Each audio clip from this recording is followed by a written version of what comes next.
तो इसीलिए भारत ने किया F-35 को रेस से बाहर और साथ ली Su-57 पर चुप्पी। अब हुए खुलासे ने हिला डाली दुनिया। राफेल नहीं, अब उसका बाप उतरेगा हिंद की सरजमी पर। फ्रांस ने खोल दिया अपना सबसे गुप्त और घातक खजाना। चीन के J-20 की अब खैर नहीं, आसमान में अदृश्य होकर तबाही मचाएगा भारत का नया स्टील्थ शिकारी। विदेश मंत्री जयशंकर के पेरिस दौरे ने पलट दी पूरी बाजी। अगले महीने राष्ट्रपति मैक्रोन लेकर आ रहे हैं महाविनाशक तोहफा। 2026 में भारतीय वायुसेना बनेगी एशिया की सबसे बड़ी महाशक्ति। दुश्मनों के रडार हो जाएंगे अंधे और बंकर्स बनेंगे कब्रिस्तान।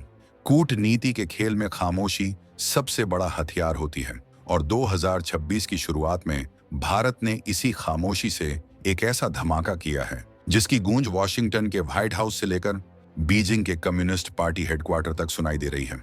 जब पूरी दुनिया यह कयास लगा रही थी कि भारत अपनी वायुसेना के गिरते स्क्वाड्रन को बचाने के लिए अमेरिका की शरण में जाएगा या फिर अपने पुराने दोस्त रूस का दामन थामेगा, तब नई दिल्ली में एक ऐसी स्क्रिप्ट लिखी जा रही थी जो न सिर्फ भारतीय वायुसेना का चेहरा बदल देगी बल्कि एशिया के शक्ति संतुलन को हमेशा के लिए भारत के पक्ष में झुका देगी। यह खबर किसी सामान्य रक्षा सौदे की नहीं है। यह खबर है भारत के उस आत्मसम्मान की जिसने दुनिया के सबसे बेहतरीन माने जाने वाले अमेरिकी F-35 फाइटर जेट को भी सिरे से खारिज कर दिया। ये कहानी है उस गेम चेंजर फैसले की जिसके तहत अब भारत को वो हथियार मिलने जा रहा है जिसे रक्षा विशेषज्ञ हवा का भूत कहते हैं। एक ऐसा योद्धा जो दिखता नहीं लेकिन जब वार करता है तो दुश्मन को संभलने का मौका तक नहीं मिलता। आखिर एस जयशंकर अचानक फ्रांस क्यों गए थे? अगले महीने इमैनुअल मैक्रोन भारत आकर किस कागज पर दस्तखत करने वाले हैं? और वो कौन सा सुपर वेपन है जो राफेल से भी कई गुना ज्यादा घातक है और जिसे पाने के लिए दुनिया तरसती है? भारत ने अमेरिका और रूस को छोड़कर फ्रांस को ही क्यों चुना? क्या अब चीन का J-20 फाइटर जेट भारत के इस नए योद्धा के सामने टिक पाएगा? और इस फैसले से पाकिस्तान की नींद क्यों उड़ गई है? इन सभी धुआंधार सवालों के जवाब हम आपको इस वीडियो में देने वाले हैं, तो सीट बेल्ट बांध लीजिए और इस वीडियो को अंत तक जरूर देखिएगा। इस फैसले पर आपकी क्या राय है? कमेंट में जय हिंद लिखकर जरूर बताइएगा। चलिए अब इस सस्पेंस से पर्दा उठाते हैं और बात करते हैं उस ब्रह्मास्त्र की जो बहुत जल्द भारतीय वायुसेना के बेड़े में शामिल होकर दुश्मनों का काल बनने वाला है। दोस्तों, यह कोई और नहीं बल्कि राफेल का सबसे आधुनिक, सबसे खतरनाक और भविष्य की तकनीक से लैस अवतार राफेल F-5 है। इसे दुनिया सुपर राफेल के नाम से भी जानती है। लेकिन इस खबर की गहराई को समझने के लिए आपको थोड़ा फ्लैशबैक में चलना होगा।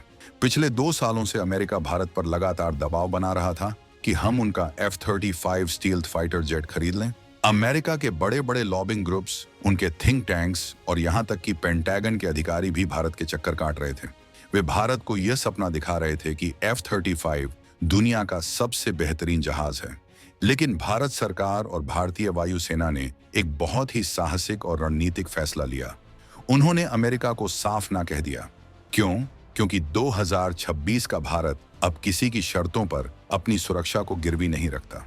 F-35 के साथ अमेरिका की शर्तें ऐसी थीं कि मानो हम जहाज नहीं बल्कि गुलामी खरीद रहे हों।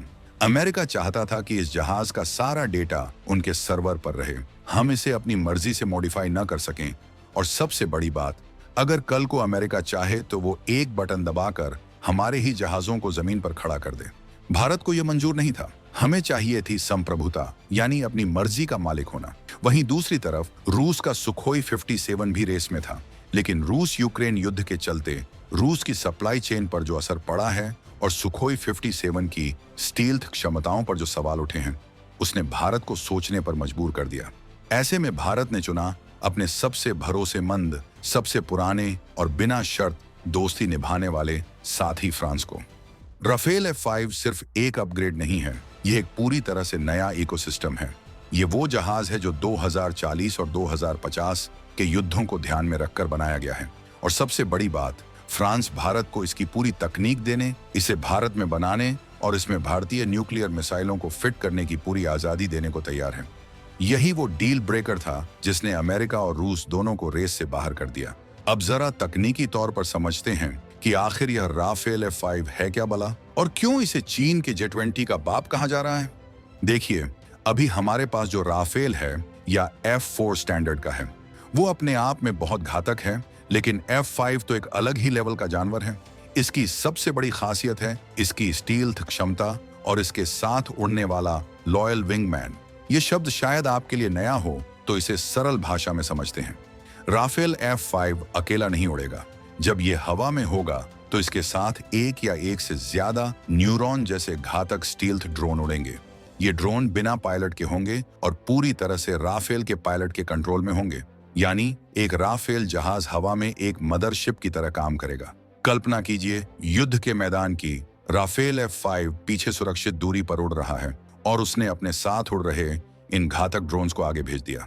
ये ड्रोन दुश्मन के रडार को जाम करेंगे, दुश्मन की एयर डिफेंस मिसाइलों को अपने ऊपर ले लेंगे या फिर सीधे जाकर दुश्मन के ठिकानों पर बम गिरा देंगे।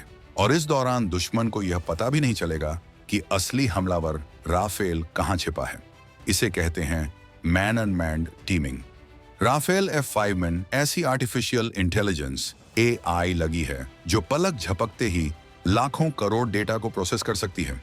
इसका रडार इतना शक्तिशाली है कि यह चीन के स्टील्थ फाइटर J-20 को भी बहुत दूर से पकड़ सकता है, जबकि J-20 इसे देख भी नहीं पाएगा। इसके अलावा राफेल F5 को खास तौर पर परमाणु हमले, न्यूक्लियर स्ट्राइक के लिए तैयार किया जा रहा है। भारत इसे अपनी नई हाइपरसोनिक क्रूज मिसाइलों से लैस करेगा। यानी यह जहाज सिर्फ हवा में लड़ाई नहीं लड़ेगा, बल्कि यह भारत की न्यूक्लियर ट्रायड का सबसे मजबूत स्तंभ बनेगा। इसकी जैमिंग क्षमता, इलेक्ट्रॉनिक वॉरफेयर सूट, इतनी तगड़ी होगी कि यह दुश्मन के पूरे कम्युनिकेशन सिस्टम को ठप करके उसे अंधा और बहरा बना देगा। यह वो तकनीक है जो आज दुनिया में गिने चुने देशों के पास ही है और अब यह भारत के पास होगी। इस पूरे सौदे की नींव कैसे पड़ी, यह जानना भी किसी थ्रिलर फिल्म की कहानी से कम नहीं है। आपको याद होगा, हाल ही में विदेश मंत्री S जयशंकर फ्रांस के दौरे पर गए थे। मीडिया को बताया गया कि यह एक सामान्य द्विपक्षीय मुलाकात है, लेकिन पर्दे के पीछे जो खेल चल रहा था उसकी भनक किसी को नहीं थी। जयशंकर वहां सिर्फ हाथ मिलाने नहीं गए थे, वो वहां भारत की सुरक्षा का ब्लूप्रिंट फाइनल करने गए थे। सूत्रों के मुताबिक उस बैठक में फ्रांस ने भारत के सामने राफेल F5 का प्रस्ताव रखा और साथ में वो सारी शर्तें मान ली जिनके लिए भारत अड़ा हुआ था। फ्रांस ने वादा किया है कि वो न सिर्फ जहाज देगा, बल्कि उसके इंजन, जो दुनिया के सबसे जटिल इंजन माने जाते हैं, की टेक्नोलॉजी भी भारत को ट्रांसफर करेगा। यानी भविष्य में हम अपने खुद के फाइटर जेट्स में भी इसी तकनीक का इस्तेमाल कर पाएंगे।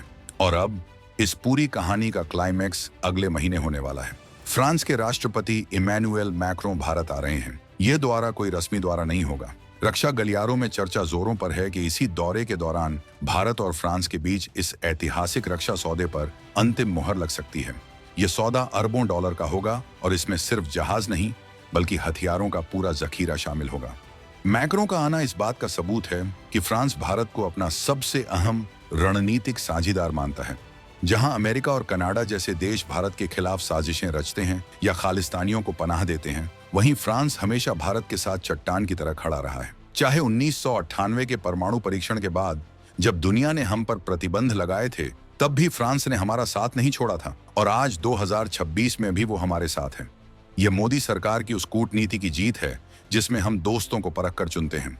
अब जरा सोचिए, जब यह खबर इस्लामाबाद और बीजिंग पहुंची होगी तो वहां क्या माहौल होगा। पाकिस्तान की तो बात करना ही बेकार है, क्योंकि उसके पास न तो ऐसी तकनीक है और न ही उसे खरीदने की औकात।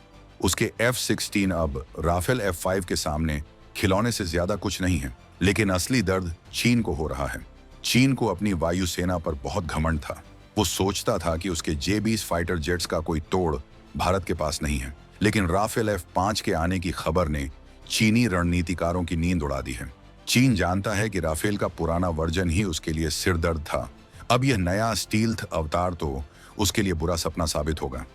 राफेल F5 की सबसे बड़ी खासियत यह है कि यह तिब्बत के ऊंचे पठारों और हिमालय की मुश्किल परिस्थितियों में भी पूरी क्षमता के साथ काम कर सकता है, जहां चीनी इंजन अक्सर हाँफने लगते हैं। इसके अलावा भारत अब इस जहाज को अपनी मेड इन इंडिया स्वदेशी मिसाइलों जैसे कि अस्त्र और ब्रह्मोस एनजी से लैस करेगा। इसका मतलब है कि ट्रिगर भारत का होगा, बंदूक फ्रांस की होगी और गोली भारत की अपनी होगी। यह कॉम्बिनेशन इतना घातक है कि चीन को अपनी पूरी डिफेंस स्ट्रेटजी बदलनी पड़ेगी। हिंद महासागर से लेकर लद्दाख की चोटियों तक राफेल F5 का राज होगा। यह भारत की anti access slash area denial क्षमता को इतना मजबूत कर देगा कि दुश्मन हमारी सीमा के 500 किलोमीटर पास आने से भी 100 बार सोचेगा। तो दोस्तों, तस्वीर बिल्कुल साफ है। भारत ने एक बार फिर साबित कर दिया है कि वह दबाव में नहीं आता, बल्कि दबाव बनाता है। F-35 और सुखोई को ठुकराकर राफेल F-5 को चुनना भारत की रणनीतिक स्वायत्तता का सबसे बड़ा उदाहरण है। यह सौदा सिर्फ हथियारों की खरीद नहीं है, यह 2047 के विकसित और सुरक्षित भारत की नींव है। हम अपनी सुरक्षा के लिए अब किसी सुपर पावर की खैरात के मोहताज नहीं हैं। हम अपनी शर्तों पर सौदा करते हैं और वो चुनते हैं जो हमारे देश के लिए सबसे बेहतर है। अगले महीने जब मैक्रोन और PM मोदी हाथ मिलाएंगे, तो वो तस्वीर नए विश्व की नई हकीकत बयां करेगी। एक ऐसी हकीकत जहां भारत एक ध्रुव है, एक शक्ति है। आपको क्या लगता है दोस्तों, क्या भारत ने F-35 को छोड़कर राफेल F-5 को चुनकर सही फैसला किया है? क्या फ्रांस पर हमारा भरोसा अमेरिका से ज्यादा होना चाहिए? अपनी बेबाक राय नीचे कमेंट बॉक्स में जरूर लिखें। और अगर आपको भारत का यह आक्रामक अंदाज पसंद आया हो, तो इस वीडियो को लाइक करें और अपने दोस्तों के साथ शेयर जरूर करें।